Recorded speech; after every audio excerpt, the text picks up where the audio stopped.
Uma boa noite para quem nos acompanha nesta sexta-feira, dia 1º de novembro. Eu sou Isabela Melano e a seguir no Radar da Justiça, uma conversa sobre os julgamentos do STF com a advogada, professora, mestre em Direito e consultora jurídica da Rádio e TV Justiça, Karina Zucolotto. E ainda as principais notícias do Judiciário em um giro pelos tribunais brasileiros. O Radar da Justiça está no ar, são 6 horas e 15 minutos. Rádio TJ Minas, Radar da Justiça.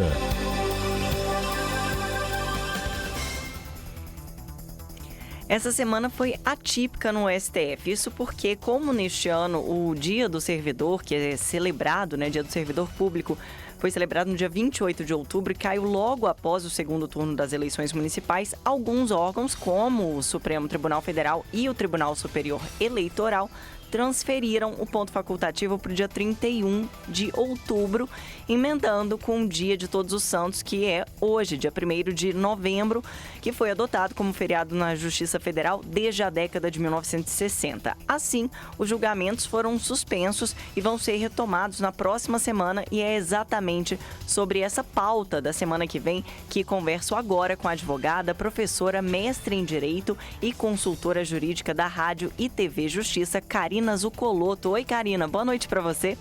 Olá, Isabela. É um prazer enorme estar com vocês mais uma vez nessa sexta-feira para a gente falar das decisões do Supremo Tribunal Federal aqui no Radar da Justiça, a rádio do TJ Minas Gerais. Bom, Karina, essa semana, como já adiantei, nós não tivemos julgamentos. Qual que é a expectativa para a semana que vem? O STF já confirmou a audiência pública que trata, da desoneração de tributos para agrotóxicos? Conta pra gente. Olha só, Isabela, essa semana foi bastante tranquila por aqui, em Brasília, no Supremo Tribunal Federal. Não tivemos julgamentos no plenário, em razão dos feriados, mas na semana que vem a promessa é de uma semana bastante intensa. Logo para terça-feira, dia 5 de novembro, o ministro Edson Fachin, que é o relator da ação direta de inconstitucionalidade 5553, ele convocou uma audiência pública para tratar do objeto dessa ação, que, grosso modo, trata da desoneração de tributos para agrotóxicos. O Partido Socialismo e Liberdade entrou com essa ação questionando algumas regras do Convênio 100 de 97 do CONFAS, o Conselho Nacional de Política Fazendária. Esse é um órgão colegiado que coordena e orienta a política fiscal e tributária no Brasil. E, de acordo com o partido autor, essas novas regras determinam a redução em 60% da base de cálculo do ICM sobre agrotóxicos e também questiona as regras da legislação tributária que estabeleceu a alíquota zero para o imposto de produtos industrializados para alguns desses agrotóxicos. Então, o que se questiona é a constitucionalidade ou não dessas regras estabelecidas pelo CONFAS. Entendi.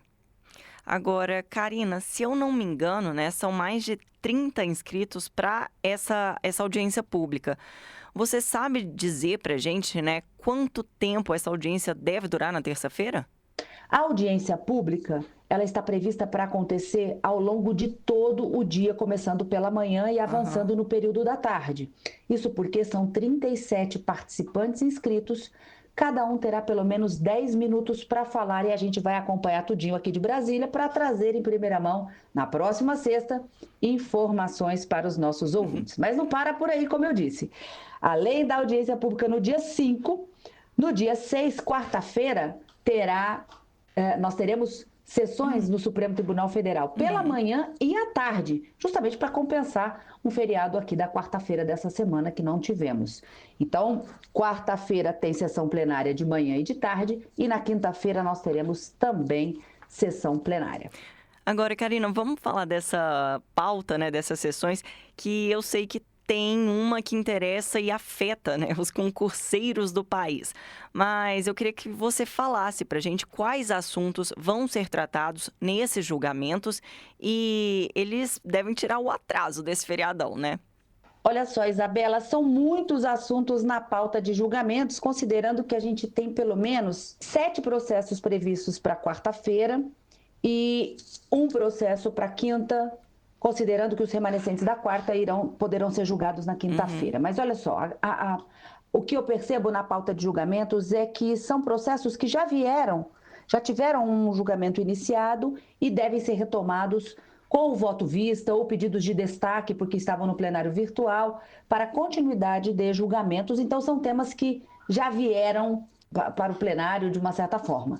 O primeiro deles é uma ação direta de inconstitucionalidade da relatoria da ministra Carmen Lúcia, em que é questionado um dispositivo da Emenda Constitucional 19 de 98, que tratou da reforma administrativa, no ponto em que determina a criação de contrato de emprego via CLT para a contratação de servidores públicos. Isso dá uma discussão enorme, Com certeza. Porque a gente sabe que os servidores públicos hoje, da União, dos estados, dos municípios, eles são contratados via concurso público e tem toda uma regra, né, desses servidores efetivos. E o que se propõe na reforma administrativa, lá feita em 98, mas cuja determinação está suspensa por decisão liminar em razão dessa ADI, que ainda está em julgamento, é de que a contratação via CLT ser uma realidade, mas até o Supremo decidir efetivamente se houve ou não uma violação na tramitação da emenda constitucional, especificamente sobre esse ponto. Então, esse é um dos temas que interessam a muitos concurseiros no Brasil e que querem fazer parte de prestar serviços para a administração pública em todo o Brasil. E quais outros julgamentos, Karina, merecem destaque na semana que vem? Um segundo caso trata de uma lei de Uberlândia, que já esteve na pauta também e deve ser retomado o julgamento, em que se questiona a proibição pelo município de Uberlândia. A Câmara de Vereadores editou uma lei proibindo a vacinação compulsória contra a Covid dentro dos limites do território municipal e ainda proíbe que qualquer aplicação de restrição ou sanções sejam feitas em relação àquelas pessoas que não estão sendo vacinadas. E o argumento trazido nessa ADPF, Isabela, é de que não é essa a orientação do Supremo. O Supremo já decidiu lá atrás, no auge da Covid, que era possível que restrições fossem impostas, apenas que não era possível impor de uma maneira forçada que as pessoas se vacinassem. Mas a vacinação compulsória ela é obrigatória, mas não de maneira forçada. Então, há esse questionamento também na pauta de quarta-feira. E um outro caso que eu trago como destaque é o primeiro julgamento que pode acontecer na quarta-feira à tarde, que já teve sustentações realizadas ainda este ano, e que questiona a lei do planejamento familiar, uma lei de 96, e que traz novas regras para esterilização voluntária. E essas regras estão sendo questionadas no plenário. Então, as novas regras prevêem que homens e mulheres maiores de 25 anos, absolutamente capazes, ou com filhos de até 2 anos, eles podem optar por essa esterilização, e desde que haja um lapso temporal de 60 dias entre a manifestação da vontade e a cirurgia efetivamente. E traz ainda um outro ponto que está sendo questionado, é que, na vigência da sociedade conjugal, a esterilização depende do consentimento expresso de ambos os cônjuges. E isso alega-se uma violação da autonomia da vontade, da liberdade, da dignidade da pessoa humana, e é um dos temas também que podem vir a julgamentos e que eu estabeleceria esse talvez como grande destaque para a próxima semana. Perfeito, Karina. Então a gente vai ter muito assunto para tratar semana que vem, né? Depois desse julgamento, saber quais pedidos, quais as teses foram estabelecidas, se teve pedido de vista, e a gente aguarda, né, esses resultados para bater esse papo com você semana que vem. Te desejo uma ótima noite e também um ótimo final de semana. Uma boa noite para você também, Isabela, e para todos os nossos ouvintes do Radar da Justiça. É sempre uma honra e um grande prazer estar com vocês aqui toda sexta-feira para trazer essas informações em primeira mão, direto de Brasília. Um beijão, até a próxima sexta. Tchau, tchau. Até, a gente que agradece. E a seguir, um giro pelos tribunais brasileiros. Radar da Justiça. Agora são 6 horas e 26 minutos. Vamos saber o que é notícia nas cortes do Brasil. Parceria da Justiça Cearense com o Executivo viabiliza cirurgias plásticas a vítimas de violência. Lígia de Matos. O Poder Judiciário cearense assinou um acordo de cooperação técnica com a Secretaria de Saúde do Estado para viabilizar a realização de cirurgias plásticas às vítimas de violência doméstica e familiar.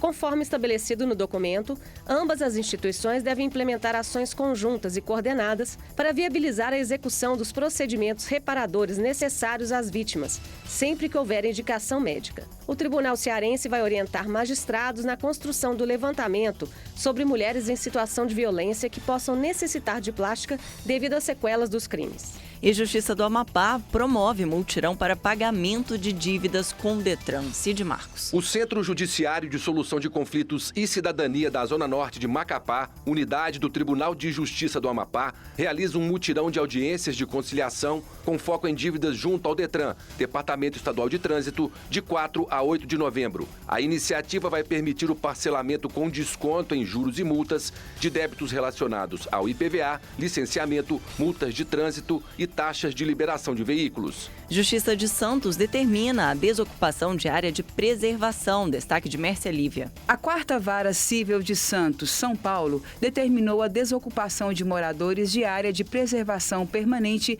no Parque Estadual da Serra do Mar. A sentença estabelece que a obrigação está condicionada à inclusão das pessoas em programa habitacional municipal e à efetiva oferta de outro imóvel.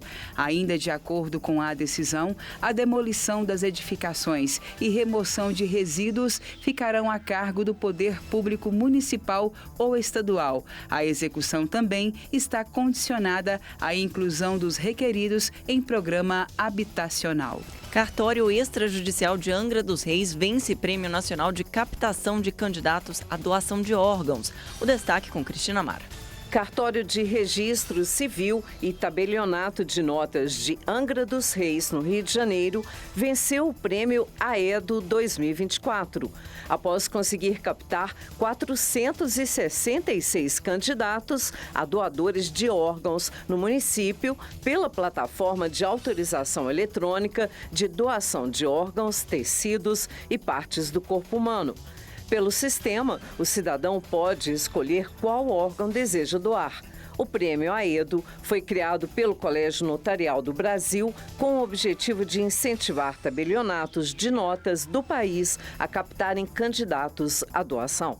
Agora são 6h29. O Radar da Justiça de hoje fica por aqui. Você pode rever este programa no canal da TV TJ Minas no YouTube. Uma ótima noite e um ótimo final de semana.